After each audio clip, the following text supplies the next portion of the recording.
Hello, Equality Pack friends and supporters. We are so proud to be here with Heather Mizeur, our endorsed candidate for Maryland's 1st Congressional District.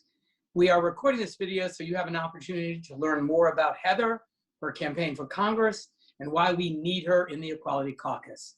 So Heather, thank you so much for joining us today. Why don't you begin by telling us a little bit about yourself and why you're running for Congress? Excellent. Thank you so much, co-chairs Cicilline and Takano. It's a real pleasure and honor to have the endorsement of the Equality Pack. I spent the last 25 years of my career as a policy director in the Congress, a city councilwoman, and a small business owner before serving in the Maryland General Assembly for 8 years. And while I was in the Maryland General Assembly, we worked to pass marriage equality and expand health insurance for children in low-income families, banned fracking in our state. And after my time in the General Assembly, I came back to my farm, and my wife and I have been farming our 34-acre farm while I've been leading a nonprofit organization. And the events of January 6th, however, changed a lot for me, and I realized I was being asked to jump back in, that there's nothing less than democracy on the line in this election. And I am very excited about giving it all we have in order to not only make another LGBTQ member of the caucus, but to bring fairness to our district that has been sorely represented by someone who has not been a dignified leader for a while now.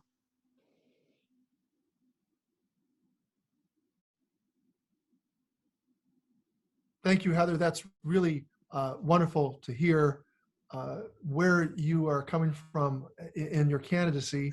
And as we look toward the 2022 midterm elections, the goal here at Equality Pack is to expand a pro-equality majority in the House, and that means more Democrats.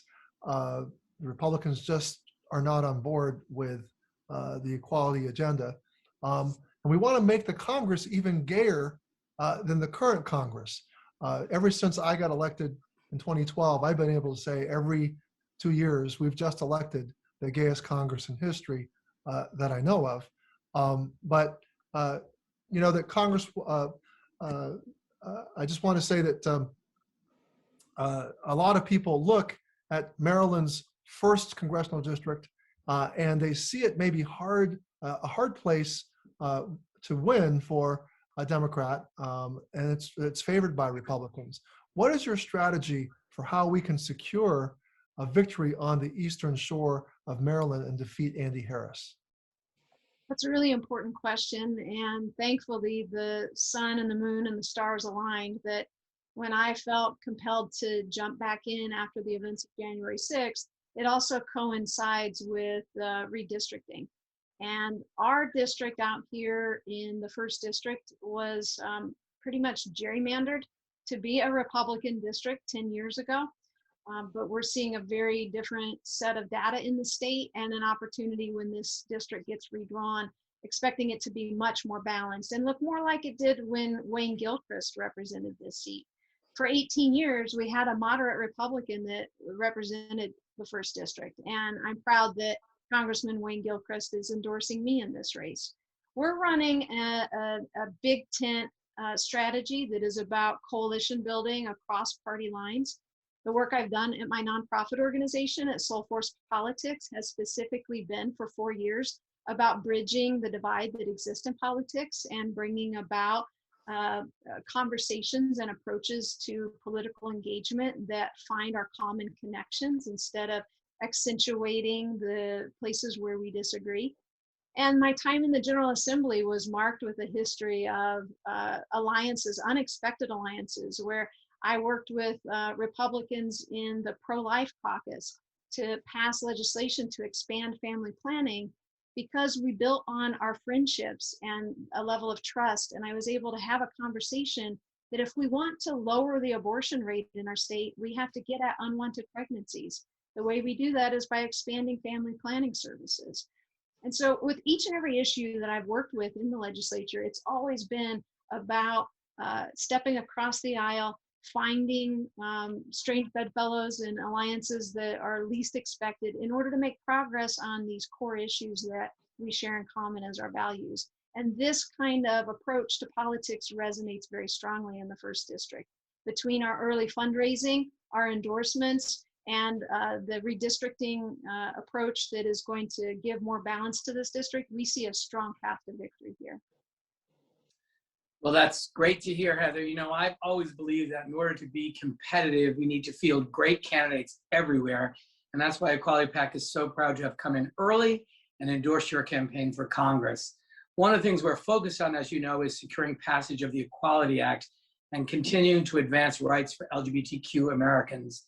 So when you get elected to Congress, how do you plan to be a voice for the LGBTQ community? Because I think all of the members of our community get elected to Congress, have our own constituents that we represent, but we're also part of a community, particularly a marginalized community.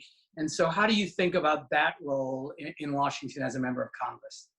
Well, I'm hoping that the Equality PAC will already, the equality law will already be passed by the time I get there.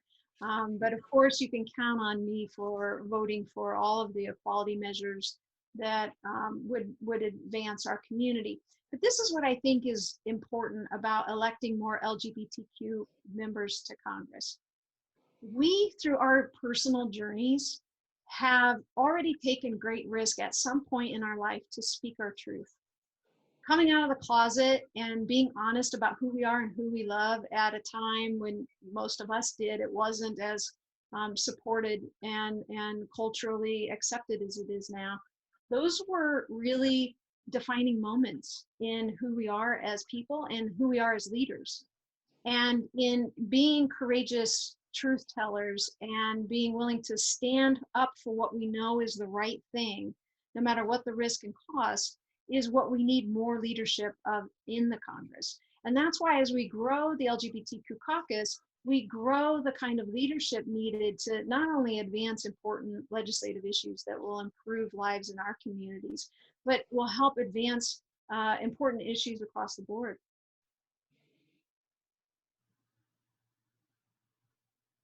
Well, Heather, thank you so much for taking the time to chat with our members today and letting them get to know more about you. Equality PAC is so proud to be standing with you to flip the first and to get you elected to Congress.